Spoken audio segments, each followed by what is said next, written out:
Amém. Opa, muito bom. Bem-vindo a todos mais uma vez. Abra sua Bíblia no livro de Atos dos Apóstolos. Atos dos Apóstolos. E nós vamos caminhar nesse livro.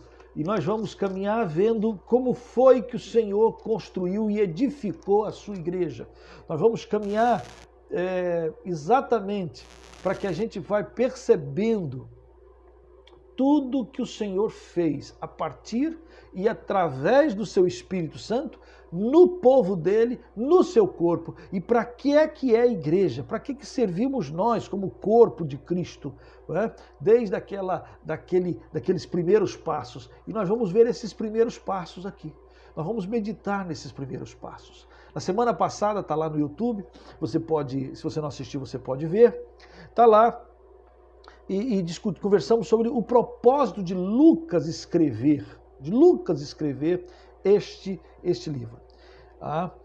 Esse livro não é uma tentativa de descrever os atos dos apóstolos. Não há aqui um diário dos apóstolos. O que os apóstolos fizeram? Não, essa é a preocupação de Lucas. Não é? Tanto é que ele escreve, menciona alguns apóstolos, cita todos no capítulo 1, e depois não aparece assim.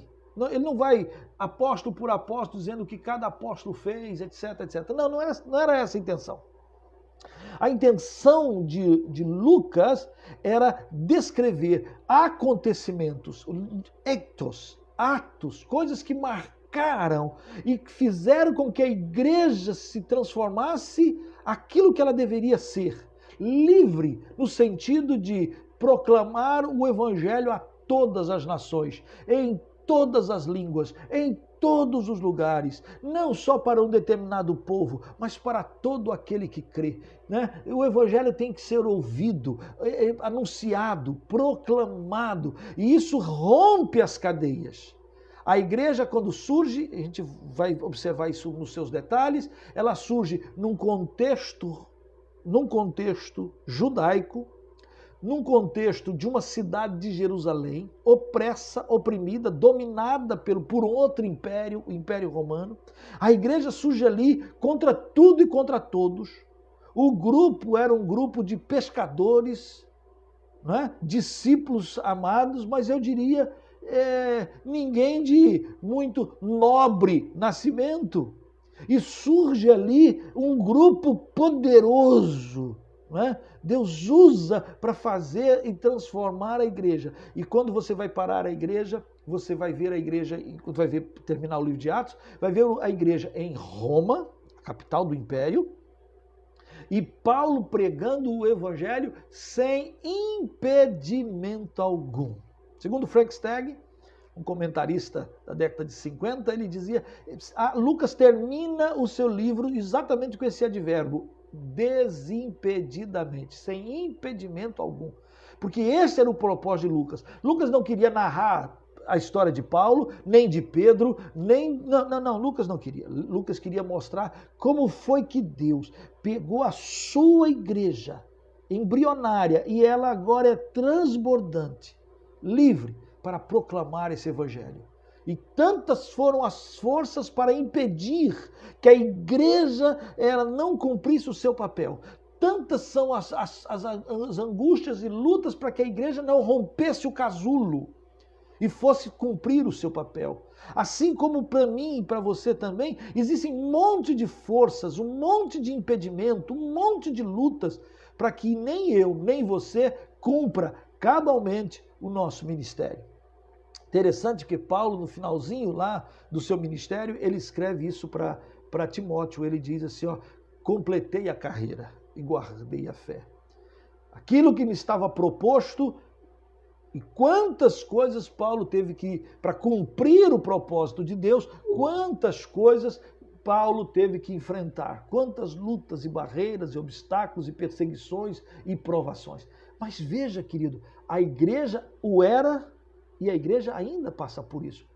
Eu passo também por isso, você também passa por isso. E a gente pode aprender com os nossos irmãos do passado como é que eles foram enfrentando todos os obstáculos, todos os impedimentos, e ao mesmo tempo o Espírito operando neles e rompendo todos os obstáculos e todas as cadeias. Todas as cadeias. Essa é a proposta. Mas hoje, eu queria começar com os irmãos aqui, lendo os versículos iniciais do capítulo 1. Não é? Porque o capítulo 1 é o momento de transição que Lucas faz entre o Evangelho de Lucas, isto é, a morte, ressurreição e ascensão de Jesus Cristo, e os discípulos indo para Jerusalém e ali ficando até que do alto fossem eles revestidos com o poder. E aí tem algumas coisas preciosas que nós queremos abordar nesta noite com você. Preste bem atenção, leia comigo, abra sua Bíblia aí, em Atos capítulo 1, e diz assim, o versículo 1 em diante, não é? Diz assim a palavra de Deus. Escrevi o primeiro livro, ó Teófilo, o primeiro livro é o Evangelho de Lucas, relatando todas as coisas que Jesus começou a fazer e a ensinar, que Jesus começou a fazer. Aqui já dá a dica. Ele começou a fazer e a ensinar. Até o dia em que, depois de haver dado o mandamento por intermédio do Espírito Santo aos apóstolos, que escolhera, foi elevado às alturas, ascensão. Então, aquilo que ele começou a fazer, está no primeiro livro. E agora, no segundo livro, está aquilo que Jesus continuou a fazer. Agora ele vai continuar fazendo a partir da sua igreja, a partir do seu corpo, a partir da ação do Espírito Santo de Deus.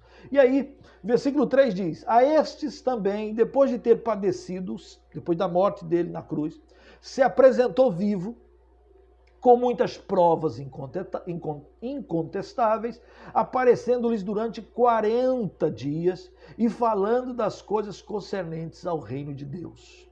Então, depois da sua ressurreição, quase não há nada escrito. Os apóstolos não frisaram isso. Lucas é que vai dizer isso. Olha, Jesus passou mais 40 dias com os discípulos. 40 dias, falando e ensinando, trazendo à memória as coisas concernentes ao reino de Deus. Comendo com eles, determinou-lhes que não se ausentasse de Jerusalém, mas que esperasse a promessa do Pai, a qual disse ele, de mim ouviste. Então, Jesus dá a primeira ordem. Aqui, Lucas está ressaltando isso. Olha, vocês vão para Jerusalém. Não pensem em fazer nada, não façam nada, não é para fazer nada. Fiquem em Jerusalém, não saiam, até que a promessa se cumpra. Qual era a promessa? Claro, você sabe. É a vinda do Espírito Santo. É o derramar do Espírito Santo. Em João, no Evangelho de João, tem um momento que diz assim, ó, que quem beber da água terá sede, mas quem beber da água que eu lhe der, nunca mais terá sede. É uma fonte a jorrar. É como o rio. E aí diz o texto, disse isso com respeito ao Espírito Santo que ainda haveriam de receber, porque até então o Espírito não havia sido dado. Então o Senhor Jesus promete que aquele que capacitou, que encheu, que batizou o próprio Senhor Jesus, haveria de vir sobre a sua igreja. Por que não vem ainda? Porque Cristo ainda não havia sido glorificado. Então quando Jesus sobe aos céus, e entre a subida e a descida do Espírito Santo, o derramar do Espírito Santo, algo aconteceu no céu. E esse algo é fundamental. Esse algo chama-se de glorificação. Isto é, Cristo foi glorificado. Aquilo que Paulo diz lá em Filipenses, porque Deus o exaltou soberanamente e lhe deu o nome acima de todo nome, para que ao nome de Jesus se dobre todo joelho no céu, na terra e debaixo da terra, e toda língua confesse que Jesus Cristo é o Senhor. Ele se humilhou, mas agora ele está exaltado, glorificado. Não é? Quando vimos lá em Apocalipse a descrição de Jesus, não é? Cabeças e cabelos brancos como a lã, brilhava como o sol ao meio-dia, né? Tudo glória, tudo poder, o Senhor Jesus, de tal maneira que o apóstolo João cai aos pés, não é? É o Cristo glorificado, completamente diferente do Cristo bebê, do Natal, do Cristo da cruz, da Páscoa, do Cristo, completamente diferente, porque agora ele é pleno, todo poder. É ele, assim, a destra de Deus Pai. Toda autoridade o Pai me deu. E ele está glorificado. E quando ele, glorificado, Cristo glorificado, O Pai e o Filho enviam o Espírito Santo que vai ser derramado. Então, aqui, algo muito importante é o reforçar daquilo que Jesus já havia dito: sem mim, nada podeis fazer. Sem mim, nada podeis fazer. Quando ele diz, fique em Jerusalém até que chegue a promessa, é a mesma coisa. Sem o Espírito, nós não podemos fazer nada. Não dá para fazer nada. É por Ele, para Ele, no poder dEle. Paulo, a Timóteo, na mesma segunda carta, ele diz: Deus não nos tem dado espírito de covardia, mas de poder, espírito de amor e espírito de moderação. Covardia, jamais. O Espírito Santo é de poder, de amor e de moderação. Esse Espírito que foi derramado. Fique em Jerusalém, não saiam, até que.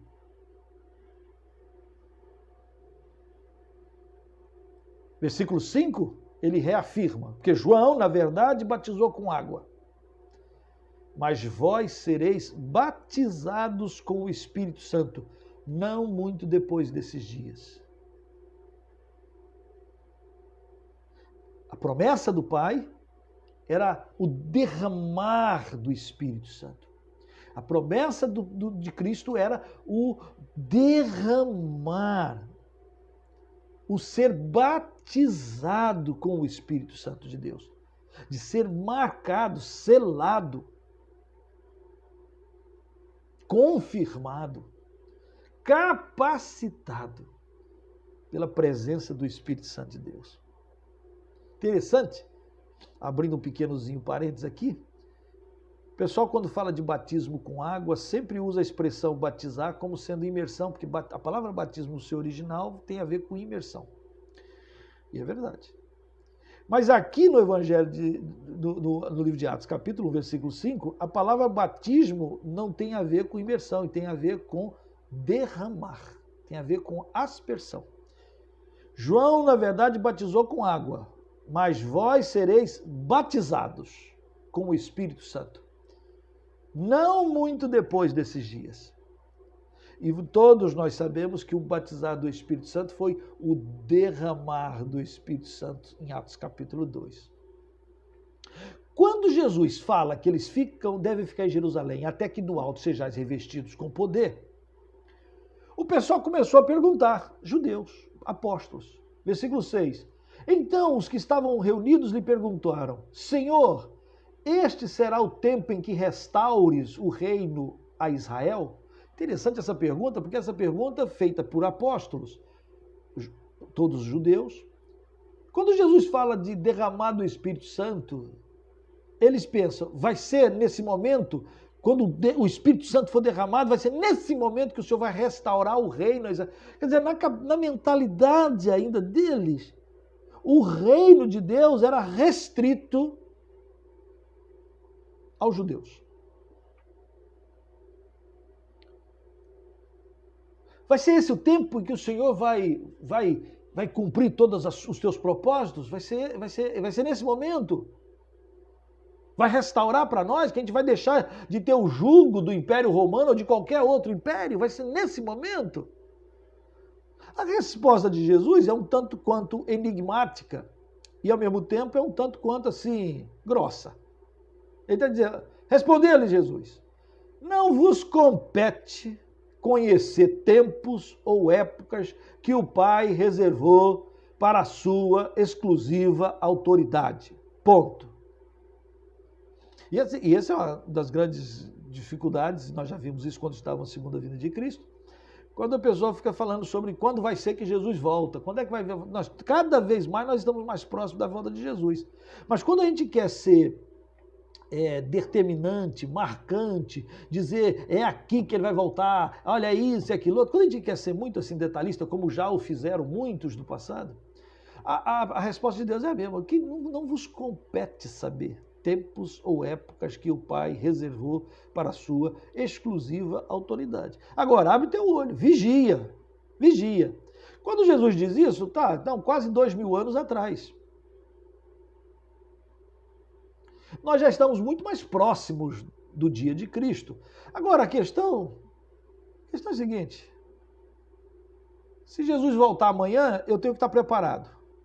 Mas pode ser que Jesus não volte amanhã. Pode ser que daqui a uns dias, alguns vão se encontrar com ele, mas não porque ele voltou, né? O problema é a morte. Você também tem que estar preparado. Nós temos que estar preparados para encontrar com Cristo, caso ele volte ou caso a gente vá, de um jeito ou de outro.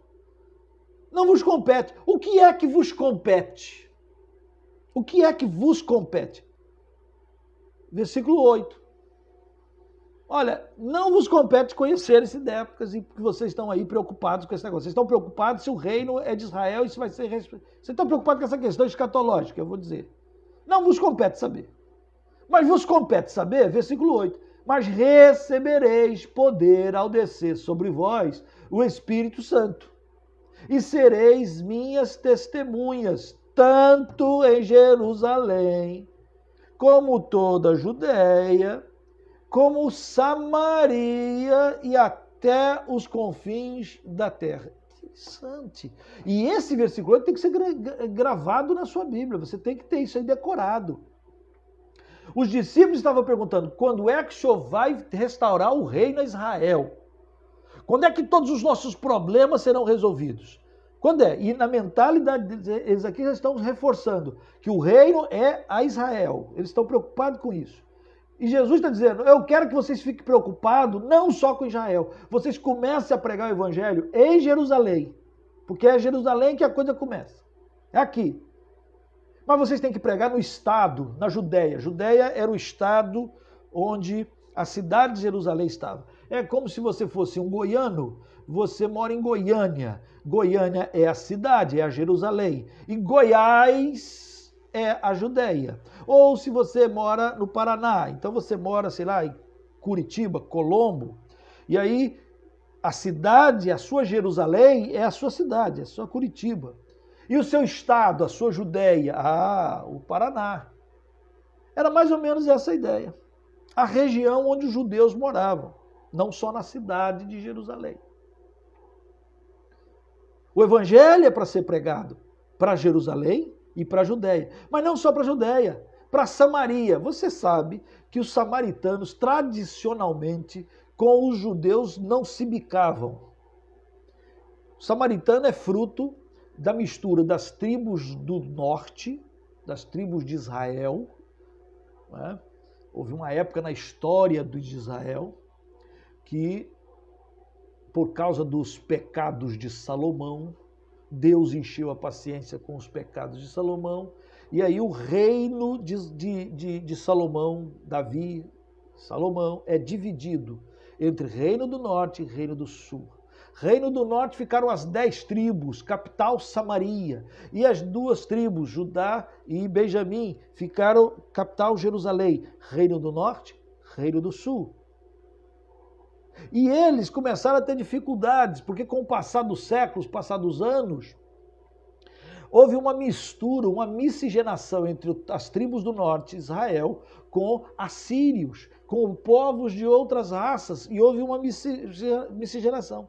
E mais, com o passar dos anos, guerras entre eles, briga de irmãos e tal. Então, quando é a época de Jesus, o clima entre samaritano e judeu era o pior possível. Judeu dava volta para não passar por Samaria. E Jesus, em João 4, ele diz, é necessário passar ali por Samaria. Jesus resolve passar por Samaria. E aqui ele diz para judeu, que quer saber se o reino é para Israel, Jesus está dizendo, olha, prega o evangelho até para quem você não gosta. Prega para samaritano, prega para gente miscigenada, prega para gente de mistura, de raça. E aí o Brasil cai bem, nós brasileiros, o Brasil é uma miscigenação danada. O brasileiro é um samaritano danado. Claro que eu estou contextualizando para o nosso país. Prega o evangelho é para ser espalhado. E até os confins da terra. Isto é, até onde não foi pregado. longe. Povos, línguas, nações, tribos, esta é a palavra. Este é o plano, esse é o sonho de Deus para a sua igreja, para os seus apóstolos. Então, é agora que o Senhor vai restaurar o reino a Israel? Não vos compete saber. É a resposta de Jesus para os discípulos. O que vos compete saber? Que o Espírito Santo vai ser derramado e vocês receberão poder, capacitação, autoridade. E aí vocês serão meus mártires. A palavra testemunhas no original aí é mártir. Isto é, gente que está disposto a dar a sua vida por Jesus Cristo. Gente que está disposto a caminhar. Gente que está disposto a sofrer.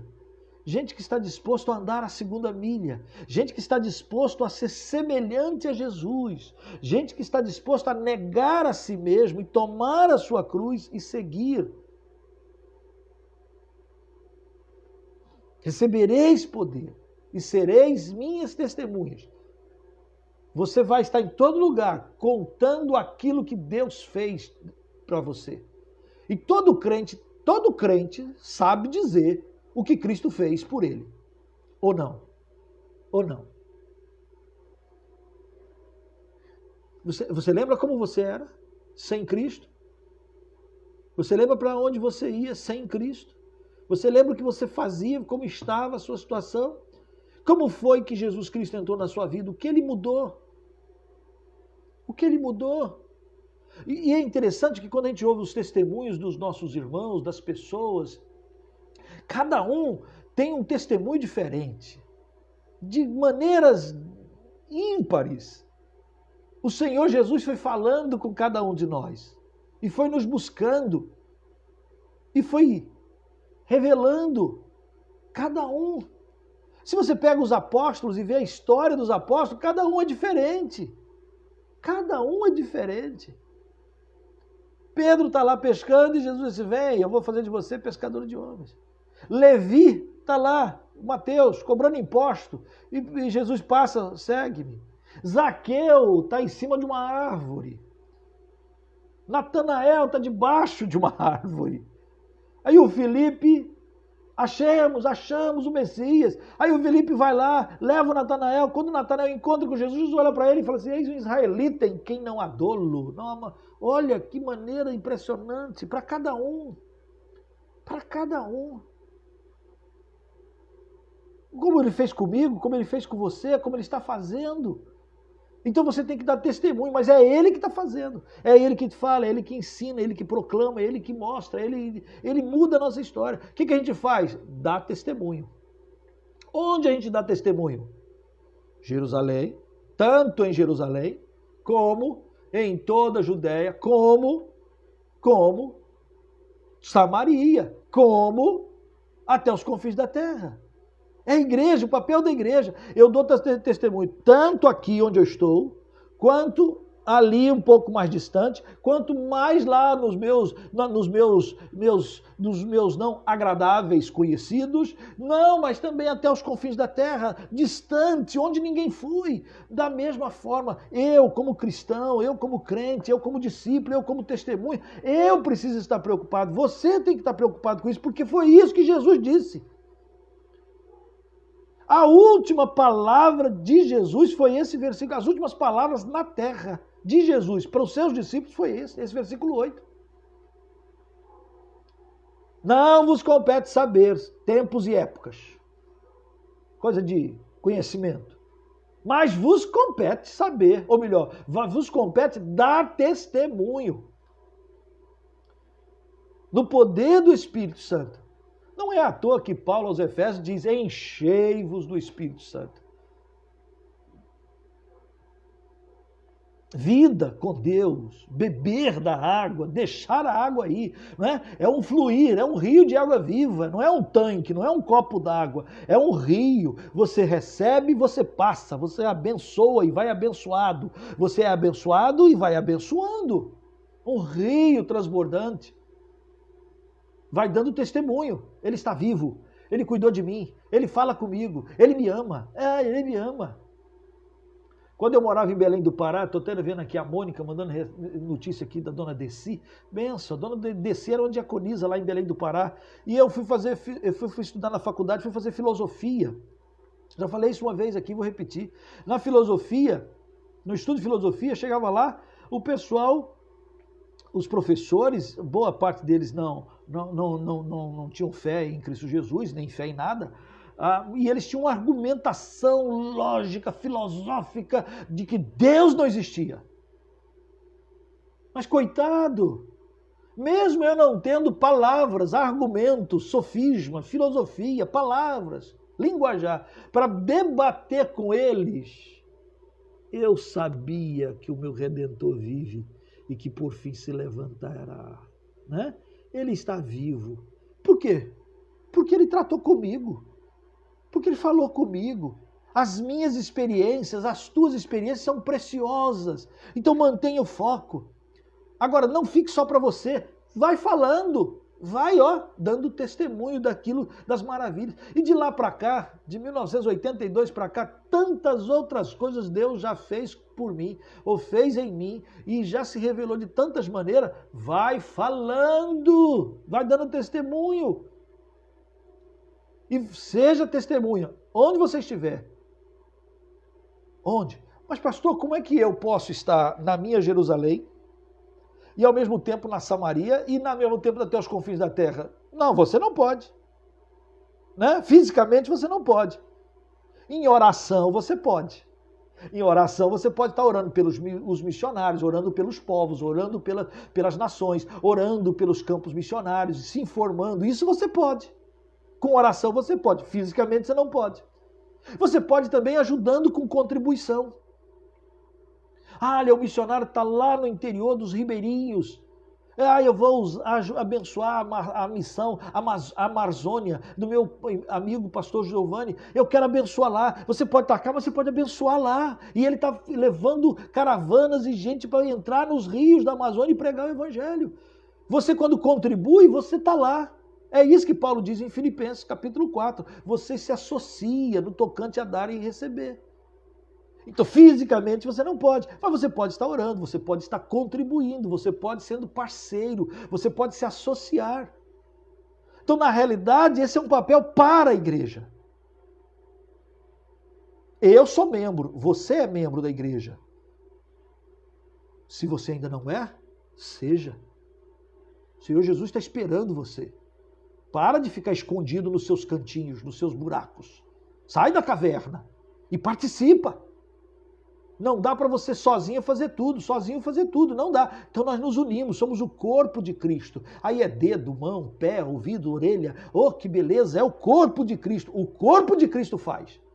Hoje você está aí na sua casa, mas hoje tem missionários lá em Alegrete. Aliás, ele está aqui conosco. Tem gente em Viamão, tem gente lá no Nordeste, tem gente na Amazônia, tem gente em tribos indígenas.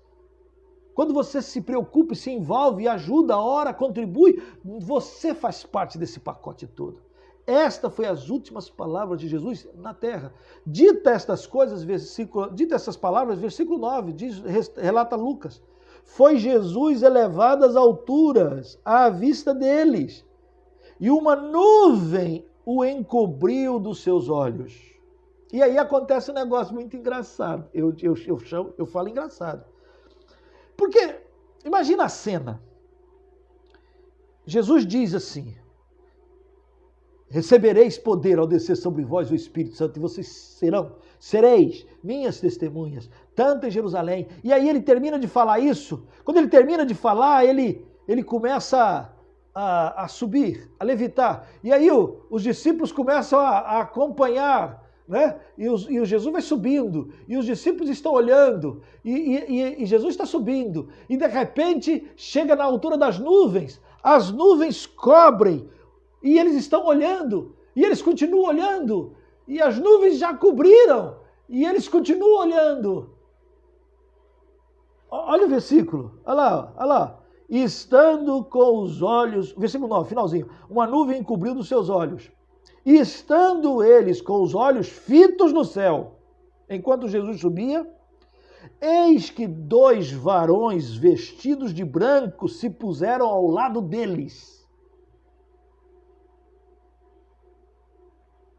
2 anjos em forma de homens, 2 varões, vestidos de branco, se puseram ao lado deles e lhes disseram: varões galileus, por que estáis olhando para as alturas? Aqui eu acho que os discípulos ficaram olhando, né? Jesus subiu, a nuvem cobriu. E eles ficaram olhando. Já fizeram aquelas brincadeiras de achar forma de animais, pé, estrela, coisas nas nuvens. Ali, olha, um sapo, ali Eu acho que eles ficaram tentando achar formas de Jesus nas nuvens. E eles ficaram ali olhando, um tempão, fitos no céu. Porque afinal de contas, uau, o que está acontecendo é algo maravilhoso. Os discípulos ali em Betânia, eles acabaram de ouvir uma voz e de repente Jesus sobe. Que coisa espetacular! Ele havia prometido, fez a promessa do Espírito e diz, faça isso por todo mundo, tal. Que coisa fantástica! Os discípulos inebriados, eles ficam esperando alguma coisa acontecer. Surgem esses 2 anjos e os 2 anjos dizem, que vocês estão olhando para o céu, queridos? Esse Jesus que dentre vós foi assunto ao céu, virá do modo como viste subir. Os 2 anjos, eles dizem assim, olha, ele foi, um dia ele voltará, é a segunda vinda, ele voltará, não para ser salvador, mas ser aquele que vem para implantar, virá para ser aquele que vai transformar o dia do Senhor. Aqueles que são dele se reunirão com ele, aqueles que foram lavados pelo sangue do Cordeiro, não entram em condenação e juízo, ele vem para buscar. Mas agora ele veio para salvar. Então, quando Jesus sobe, entre a subida de Jesus e a volta de Jesus, os apóstolos estavam olhando para as nuvens como que, e agora? O que a gente faz? Aparecem os anjos e os anjos dizem para eles, esse que está subindo, que vocês viram subir, que isso foi assunto aos céus, ele um dia vai voltar. É como se ele dissesse assim, até a volta dele, vai obedecer. Até a volta dele, vai trabalhar. Até a volta de Jesus, vai obedecer, vai cumprir os seus propósitos, os seus planos. Até a volta de Jesus, vai trabalhar. Versículo 12 diz assim, então, com essa palavra dos anjos, voltaram para Jerusalém e foram para um lugar do Monte Olival, chamado Olival, que disse daquela cidade tanto como uma jornada de sábado. Uma jornada de sábado é mais ou menos 1 quilômetro. Quando ali entraram no cenáculo, subiram para lá e se reuniram. E aí Lucas narra o nome dos discípulos. Reafirma, Pedro, João, Tiago, André, Filipe, Tomé, Bartolomeu, Mateus, Tiago, filho de Alfeu, Simão, o Zelote e Judas, o filho do Tiago. 11. Todos estes perseveravam unânimes em oração, com as mulheres, com Maria, mãe de Jesus, e com os irmãos dele. Naqueles dias, levantou-se Pedro no meio dos irmãos, ora, compunha-se a assembleia de umas 120 pessoas. Primeira assembleia de membros. Primeira assembleia de membros vai acontecer aqui e tinha 120, cerca de 120 irmãos. Podia ter 122, 119, 120, aqui Lucas diz, compunha a assembleia de 120. Os apóstolos e mais um bocado de gente. O que eles faziam? Oravam. Oravam pelo quê? Pelo cumprimento da promessa. Oravam para que o Senhor se manifestasse, cumprisse a sua promessa.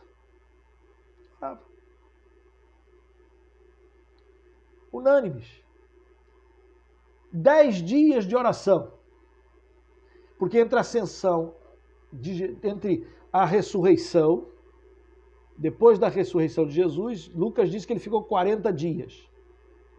E o Espírito Santo vai ser derramado no dia de Pentecostes, 50. 50 é exatamente contado do sábado da Páscoa, 7 sábados, 49, mais o dia seguinte, cai no domingo. É o Pentecostes, que é o derramar e a descida, o batismo, a vinda, a inauguração do tempo em que o Espírito Santo agora está derramado sobre a sua igreja, que tem um papel: testemunhar de Jesus, testemunhar da sua graça, da sua glória, do que ele fez em todas as nações, povos, tribos, línguas. Esse era o papel da igreja nascente. Essa foi a determinação. E os discípulos que estavam olhando para o céu, esperando a volta de Jesus, ou antes da volta de Jesus, vá trabalhar. Nos Estados Unidos, no século passado, havia muitas profecias, ou melhor, profetadas, falando acerca da vinda de Jesus. Num determinado momento, uma delas, todos os Estados Unidos ficou assim: uau, a profecia, ele volta amanhã, ele volta amanhã. Então todo mundo ficou impactado com aquilo. Parecido como agora, na virada do ano 2000, quando tinha esse negócio, 1000 passará, mas 2000 não passará. E todo esse negócio, o bug do milênio, foi um negócio de o ano 2000 vai ser, e não foi. Né? Então a mesma coisa. Pois na véspera, no dia que a tal da profecia deveria se cumprir, um determinado senador da República dos Estados Unidos estava caminhando, indo para o Senado americano. E aí alguma pessoa apavorada: o senhor não está sabendo que o Jesus vai voltar hoje? O senhor não está sabendo? O senhor não está sabendo? O senhor está indo lá para o Senado? Aí ele falou assim: se o meu Senhor Jesus quiser voltar hoje, eu quero que ele me encontre trabalhando para ele. Eu quero que ele me encontre servindo. Eu não vou ficar aqui de papo para o ar, eu vou trabalhar para o meu Senhor. Acho que os anjos falaram a mesma coisa. Até ele, o mesmo que subiu, da mesma forma, ele voltará. Todo olho verá, toda língua confessará que Jesus Cristo é o Senhor. Mas até ele voltar, recebereis poder. Você é crente, você tem o Espírito Santo de Deus. O Espírito, se você é crente, se você ouviu a palavra do Evangelho, não é? Se você já ouviu a palavra, olha como diz lá em Efésios, já vi isso tantas vezes, mas é bom a gente voltar lá e repetir. Efésios capítulo 1, diz assim, versículo 13: em quem também vós, depois que ouviste a palavra da verdade, qual é a palavra da verdade? O evangelho da vossa salvação, tendo nele também crido. Você ouviu a palavra da verdade, cuidado com o que você ouve. O que é a palavra da verdade? O evangelho, as boas novas da salvação. Agora, não basta você ouvir, você tem que crer. Se com teu coração crer que o Senhor Jesus ressuscitou dentre os mortos, se com tua boca confessares que Jesus é teu Senhor, serás salvo. Então você creu, aí diz o texto, fostes selados com o Santo Espírito da promessa. Então a promessa lá de Pentecoste que Jesus dá aos seus discípulos daquele momento, não era uma promessa só para eles, era uma promessa para mim, para você.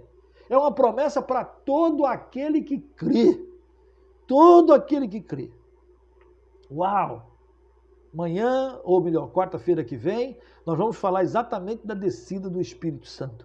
Dessa coisa maravilhosa, desse momento maravilhoso que inunda o nosso ser e a nossa alma, nosso coração.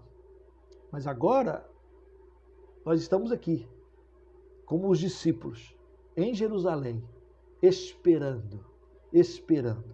As coisas naquela época estavam acontecendo assim, né? Eles nem sabiam o que ia acontecer.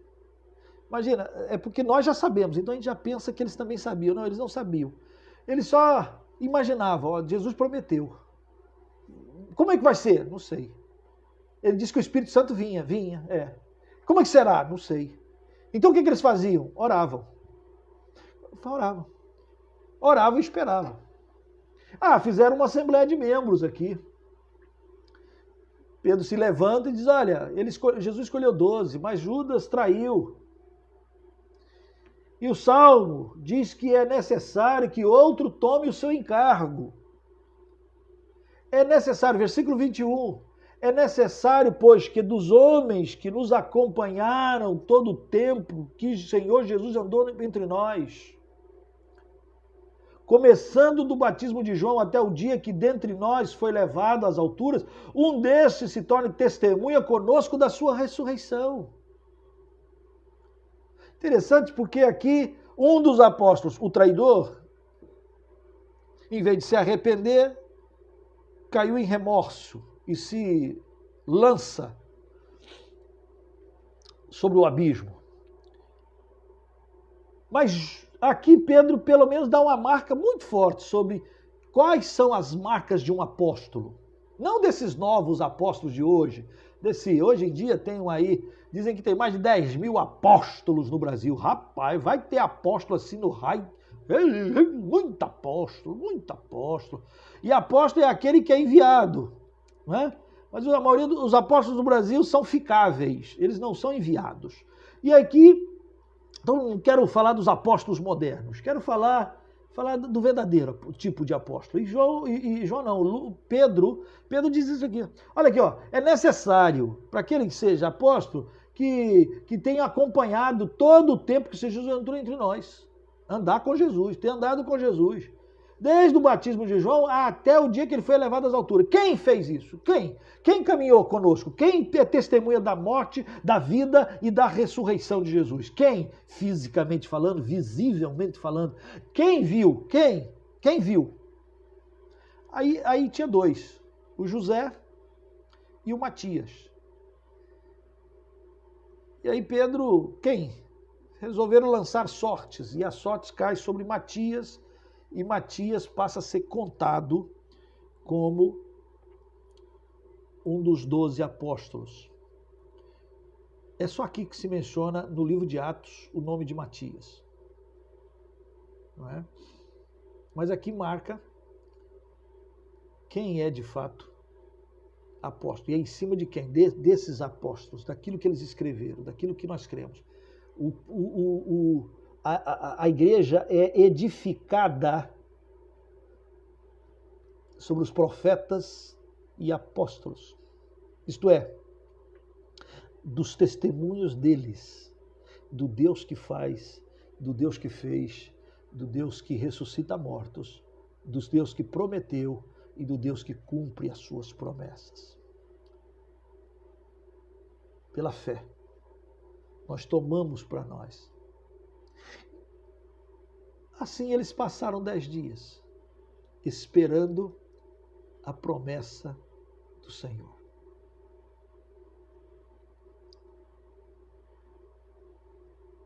Assim passaram.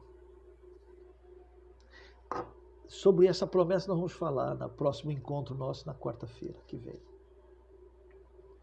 Hoje eu quero frisar com você, reforçar com você. Porque às vezes a gente quer saber muitas coisas, conhecer muitas coisas. Às vezes a gente quer saber de muito e esquece daquilo que é primordial. Você não precisa ser um teólogo, um doutor em divindade. Você não precisa ser... Não, você não precisa. Você precisa saber de uma coisa. Que você precisa dar testemunho daquilo que Jesus Cristo fez por você. E você precisa saber que o papel da igreja, o papel seu, como membro do corpo, o papel meu, o papel nosso, é cumprir Atos 1:8, as últimas palavras do Senhor Jesus Cristo. Em Mateus, finalzinho, Mateus registra aquele momento: ide por todo mundo e pregai o evangelho a toda criatura, ensinando, batizando, guardar todas as coisas que eu vos tenho dito. Eis que estou convosco todos os dias, até a consumação dos séculos. Ide por todo o mundo. Atos 1:8 está dizendo assim, olha, vocês só podem ir no poder do Espírito Santo. Os discípulos até aquele momento não havia, a igreja não tinha ainda, a igreja não, eu diria, estava a nascer. A igreja vai nascer no derramar do Espírito Santo. A igreja não pode cumprir Atos 1:8 enquanto o Espírito Santo, o poder de Deus, não é derramado. O drama é que nós estamos 2000 anos depois. O Espírito Santo já foi derramado e está sendo derramado, marcando vidas, transformando, convencendo do pecado, da justiça e do juízo. É o Espírito que vai convencendo e fazendo. Quer dizer, eu posso falar aqui, mas se o Espírito não te convencer, que você tem que priorizar teu tempo, priorizar a tua vida, priorizar teu coração. Ah, eu sou crente. Crente, se você é crente, você não pode ficar só olhando para o céu, no sentido de esperando cair do céu alguma coisa que ele volte. Você e eu temos que trabalhar. Há algo a ser feito. Porque Jesus disse isso lá em João. Assim como o Pai me enviou, eu também envio vocês. Lembra? Ali, ó. Aqui, ó. Evangelho de João. Capítulo 20. Versículo 21. Diz assim, ó. Disse-lhe, pois, Jesus outra vez, Pai seja convosco, assim como o Pai me enviou, eu também vos envio. Havendo dito isto, soprou sobre eles o Espírito Santo.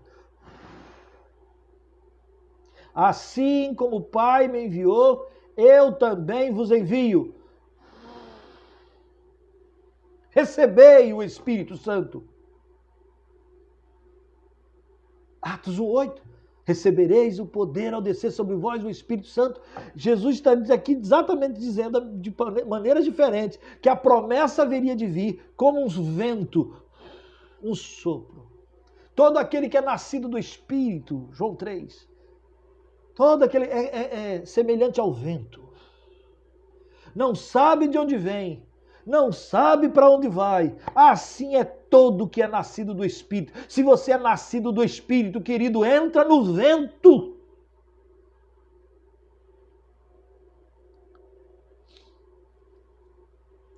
Deixa o Espírito te levar.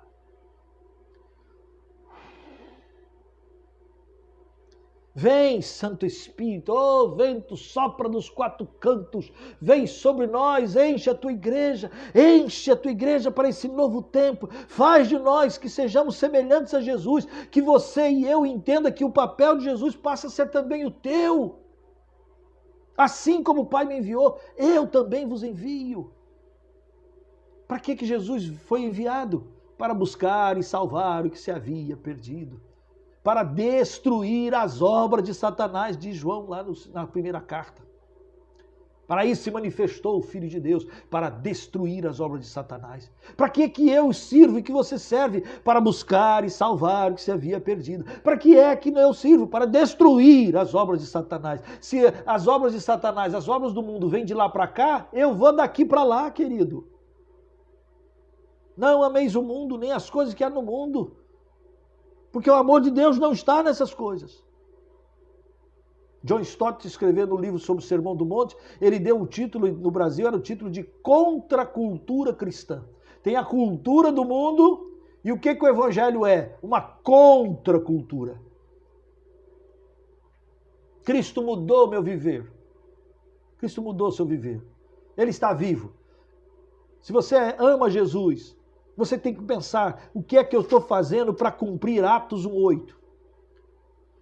E é interessante, você não pode perder isso de vista no estudo do livro de Atos. Quando Lucas coloca esse versículo desta forma, ele está exatamente dizendo, esta é a marca da igreja. A igreja precisa romper todos os grilhões para poder propagar, contemplar, proclamar, testemunhar Jesus a todos, em qualquer lugar, de todas as formas. Já falei, você não pode estar em todos os lugares, mas você pode orar. Você pode ir ao teu vizinho. Você pode perguntar para Deus se Deus não quer, se Deus não vai te usar mais longe, em outro lugar qualquer. Se Deus não vai te levar para o deserto para encontrar com o eunuco e depois vai te arrebatar para um outro lugar e vai te achar na cidade de Azoto. Você tem que perguntar para Deus se Deus não vai te levar para lugares, como fez com Paulo e Barnabé. Mas você pode ir orando, você pode ir contribuindo. Pare de ficar brigando só se deve ou não deve dar o dízimo. Pare de preocupar só com os 10%. Tudo é do Senhor, tudo é dele. Pergunte o que é que você pode fazer. A qual missionário, ou quais missionários, ou quais projetos, onde você pode se envolver, se associar, para que o Evangelho alcance as nações, para que Mateus 24,14 se cumpra. E você sabe que Mateus 24,14 diz, será pregado o Evangelho do Reino por todo mundo, para testemunho a todas as nações. Então virá o fim. Os discípulos estavam perguntando, é esse o tempo que restaura o reino a Israel? Antes de restaurar o reino, vai trabalhar, vai fazer com que o Evangelho alcance, chegue aos bairros, às vilas, às ruas, às nações indígenas, aos povos da África, da Ásia. Vá proclamar, vá viver. Liberte-se. Liberte-se.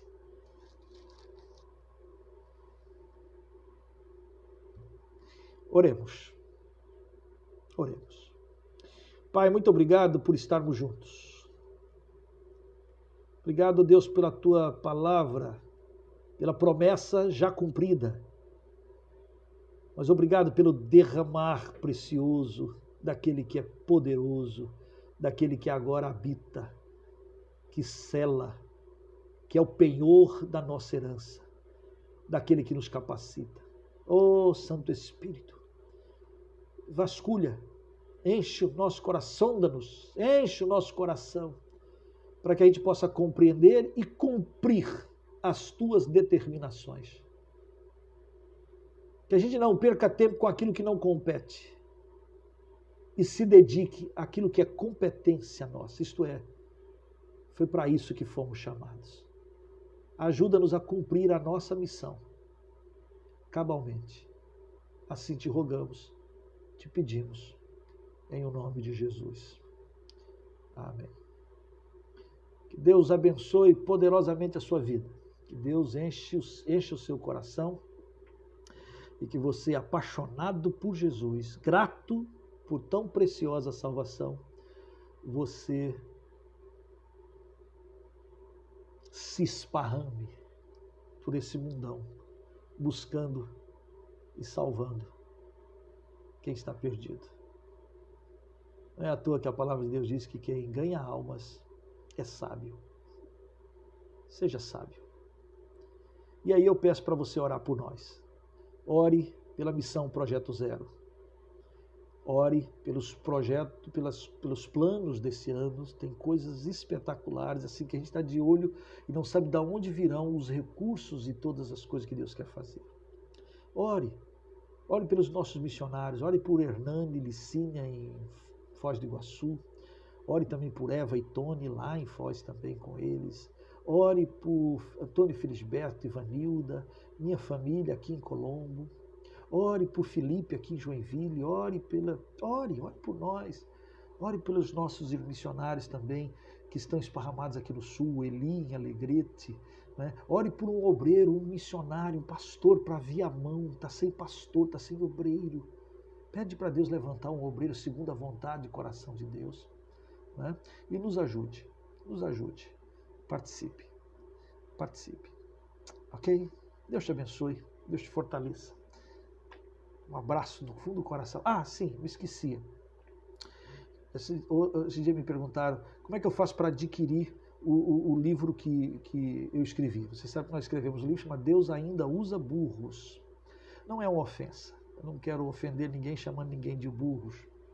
Mas Deus usa as coisas loucas desse mundo, Deus usa aquilo que não são para reduzir a nada os que são. E Deus Ainda Usa Burros é a história, uma das histórias que eu conto é a história de um missionário lá que eu conheci em Belém do Pará. E ele disse que se alguém escrevesse sobre ele, o título seria Deus Ainda Usa Burros, porque ele se achava impotente, incapaz, tinha muitas dificuldades e Deus o usou de uma maneira extremosa.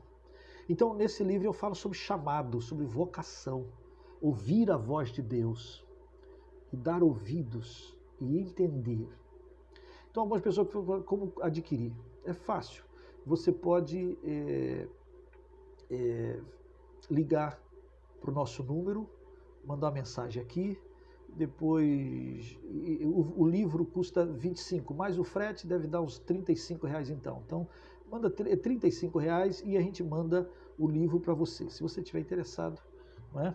Vai ser uma bênção e um privilégio. Que Deus te abençoe, cuida de nós, cuida de você, Deus te abençoe. Eu vou botar aqui depois nas propagandas isso mais fácil, tá bom? Deus te abençoe. Boa noite, paz do Senhor Jesus.